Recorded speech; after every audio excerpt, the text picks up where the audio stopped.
BNP হুবহু আওয়ামী লীগের মতো হতে বাধ্য হচ্ছে। তারা যে নিজের ইচ্ছায় হচ্ছে তা না, হতে বাধ্য হচ্ছে, কিছু করার নেই। কেন, আমি সেই আলোচনায় আসছি। বিএনপি নেতা সালাউদ্দিন এবং রুহুল কবির রিজভী দুইটা বক্তব্য বিশ্লেষণ করব। সালাউদ্দিন বলেছেন, সংবিধানে পিয়ার বলতে কোনো শব্দ নেই। সালাউদ্দিন আহমেদ। রুহুল কবির রিজভী, মির্জা ফখরুল এরা বলছেন সংবিধানে হাত দেওয়ার কোনো সুযোগ নাই।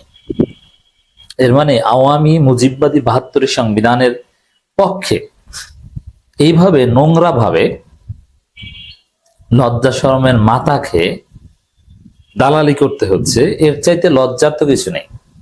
এর তো আত্মহত্যা করার মতো একটা পরিস্থিতি। এত নিচে নামতে হয়েছে। ঠিক হাসিনা যেরকম, আওয়ামী লীগ যেরকম বলতো সংবিধানে তত্ত্বাবধায়ক সরকার বলতে কিছু নেই, ঠিক তদ্রুপ এই সালাউদ্দিন রিজভী এরা বলছে সংবিধানে পিয়ার বলতে কিছু নেই। কোনো পার্থক্য আছে? কেন কেন বাধ্য হচ্ছে? যেই জিয়াউর রহমান এই ৭২ সংবিধানকে প্রায় উল্টে দিয়েছিলেন, সেই ৭২ সংবিধানের প্রতি এত প্রেম কেন, এত দালালি কেন? আবার জিয়াউর রহমান সংবিধান সংশোধন বা কি করেছেন? জিয়াউর রহমান কি সাংবিধানিক ভাবে দেশ চালিয়েছিলেন? না, ক্ষমতা এসেছিলেন সংবিধান কোন আর্টিকেল অনুযায়ী, একদম অসাংবিধানিক ভাবে। পরবর্তীতে তার সমস্ত কার্যক্রম, সব অর্ডিন্যান্স গুলো পঞ্চম সংশোধনের মাধ্যমে বৈধতা দেওয়া হয়েছে। এখন তো সেটাই দাবি করা হচ্ছে, অথচ তারা বলছে না না, এটা কিছু করা যাবে না, পার্লামেন্ট ছাড়া সংবিধানে হাত দেওয়া যাবে না, আবার পার্লামেন্ট লাগবে সংবিধান। এটাই জানে না এই মূর্খগুলো যে পার্লামেন্টের কাজ সংবিধান রচনা করা না, সংবিধান এটা কনস্টিটিউশন অ্যাসেম্বলি লাগে, মানে গণপরিষদের কাজ। এটা পলিটিক্যাল সায়েন্স বোঝে না, তো পড়াশোনা করে নাই, রাজনীতি করছে পড়াশোনা বাদ দিয়ে। তো দর্শক, একটু পেছন থেকে আসি। এই আওয়ামী সংবিধানে, মুজিববাদী সংবিধানের প্রতি ঠিক হাসিনার মতো প্রেম দেখাতে কেন বাধ্য হচ্ছে বিএনপি? যে এটা সংবিধানে নাই, এটা কোনো কথা? আরে ভাই, সংবিধানে কি তত্ত্বাবধায়ক সরকার আছে? সেটা আপনারা চাচ্ছেন। আর পিয়ার সংবিধানে নাই, সেটা জনগণ চাইলে সেটা ঢুকাতে কেন পারবেন না? আসলে বিএনপির অবস্থাটা কি হবে আমি একটু বলে দিই। বিএনপি এরশাদের পতনের পর তত্ত্বাবধায়ক সরকারে রাজি ছিল। তারপরে যেই বিএনপি ক্ষমতা এসেছে, তারপর আর তারা তত্ত্বাবধায়ক সরকার চেনে না। আওয়ামী লীগ এবং জামাত ইসলামী তত্ত্বাবধায়ক সরকারের দাবিতে আন্দোলন করছে, তখন খালেদা জিয়া সহ বিএনপি নেতারা বিএনপি সমাবেশে বলতো, জনগণ আপনারা কি তত্ত্বাবধায়ক সরকার বুঝেন? জনগণ বলতো, না বুঝি না। এভাবে তত্ত্বাবধায়ক সরকারকে অস্বীকার করতো। এখন ঠিক এভাবে না, যে জনগণ পিয়ার বুঝে না, বলে না, সেই ৯৪-৯৫ মতো। এরপরে জামাত আওয়ামী লীগের হরতাল দিল, প্রায় ১৭৩ দিন ৭৪ দিন হরতাল করলো, নানান ঘটনা। এক পর্যায়ে বিএনপি তত্ত্বাবধায়ক সরকার দাবি মানতে বাধ্য হলো। পরে আবার বিএনপি ক্ষমতায় এসে আবার তত্ত্বাবধায়ক সরকার অস্বীকার করা শুরু করলো, বিচারপতিদের বয়স বাড়ি, নানান সিস্টেমে তত্ত্বাবধায়ক সরকার বিকৃত করে দিল। তারপরে আওয়ামী লীগ সুযোগ পেয়ে তো একদম খেয়ে দিল তত্ত্বাবধায়ক সরকার। এখন এমন বিপদে তারপরে পড়লো বিএনপি, এখন আবার সেই তত্ত্বাবধায়ক সরকার জিকির করতে করতে সেই ২০১২ সাল থেকে তত্ত্বাবধায়ক সরকার জিকির করতে করতে ২৪ সাল পর্যন্ত এসেছে। কিন্তু তারা আর পারে নাই, ছাত্ররা তত্ত্বাবধায়ক সরকার এনে দেওয়ার ব্যবস্থা করেছে। ঠিক তদ্রুপ এখন বলছে সংবিধানে পিয়ার বলতে কোনো শব্দ নাই। ওই কথাই আপনারা বলেছিলেন সংবিধানে তত্ত্বাবধায়ক সরকার বলতে কোনো শব্দ নাই। আপনারা বলেছেন জনগণ তত্ত্বাবধায়ক সরকার বোঝে না, তারপরে নাকে খত দিয়ে সেই তত্ত্বাবধায়ক সরকারই আপনাদের বাঁচার একমাত্র মূলমন্ত্র হিসেবে গ্রহণ করেছেন। ঠিক তদ্রুপ এখন পিয়ার বলতে কোনো শব্দ নাই, নাকে খত দিয়ে এই পিয়ার চাইবেন আপনারা। এখন আওয়ামী লীগ বিএনপি যে অপরাজনীতি করছে, ভোট চুরি করে ক্ষমতা আসার চেষ্টা করছে, যেটা ২০০৬ সালেও করেছিল, এর ফলশ্রুতিতে দেশে যা ঘটবে, আওয়ামী লীগ আসবে কথা আমি বলবো না, আওয়ামী লীগ আসতে পারবে না, অন্য কোনো তৃতীয় শক্তি বা অন্য কেউ দেশটাকে এমন অবস্থা করবে এবং বিএনপি তাতে আরো বেশি বেকায়দায় করবে। তারপরে বিএনপি বলবে যে আব্বা আমি পিআর সিস্টেম চাই, প্লিজ পিআর সিস্টেম দেন, পিআর এই সমাধান, নাকে খত দিয়ে বলবে।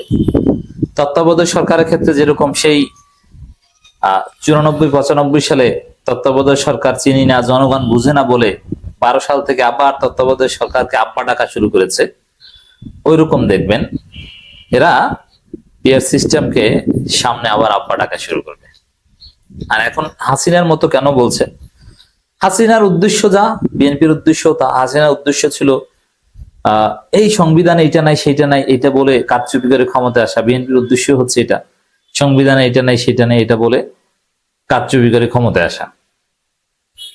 এই জন্য যতদিন পর্যন্ত বিএনপি ভোটাধিকারে বিশ্বাস না করবে, নির্বাচনে বিশ্বাস না করবে, পেছনের দরজা থেকে এরকম ভোট চুরি করে ক্ষমতায় আসার চেষ্টা করবে, ততদিন পর্যন্ত আওয়ামী লীগের মতো আচরণ করতে হবে এবং আওয়ামী লীগের মতো পিটানি খেয়ে দেশ ছাড়ার সম্ভাবনা জাগ্রত থাকবে।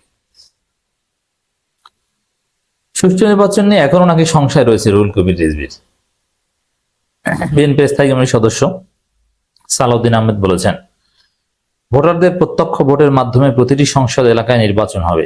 বাংলাদেশের সংবিধানে পিআর বলতে কোনো শব্দ নেই, তাই নির্বাচন নিয়ে কোনো তালবাহানা করলে, বাধা সৃষ্টি করলে দেশের মানুষ তা মানবে না।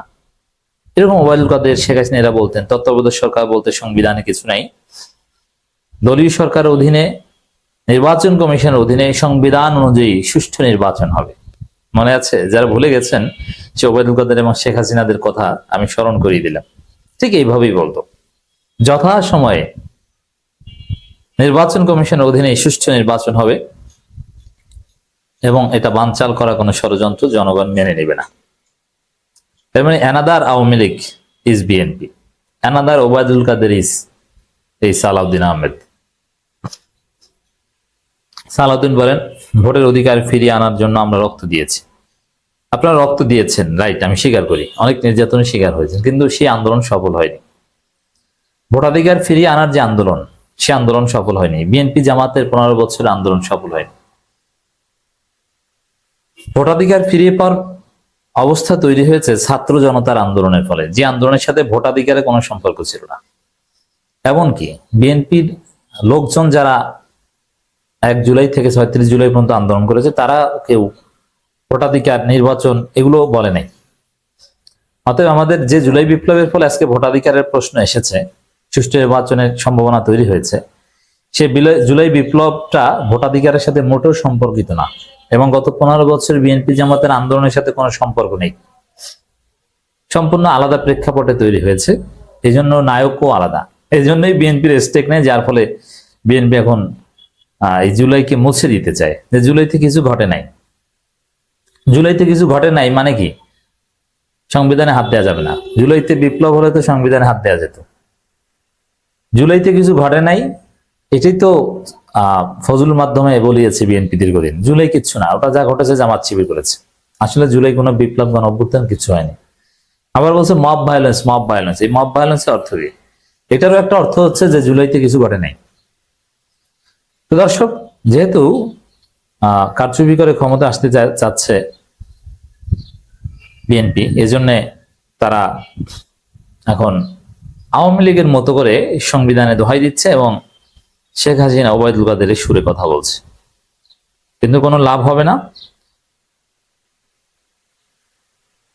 তত্ত্বাবধায়ক সরকার যেরকম ফিরে আসতেছে ওরকম পিআর সিস্টেম আসবে।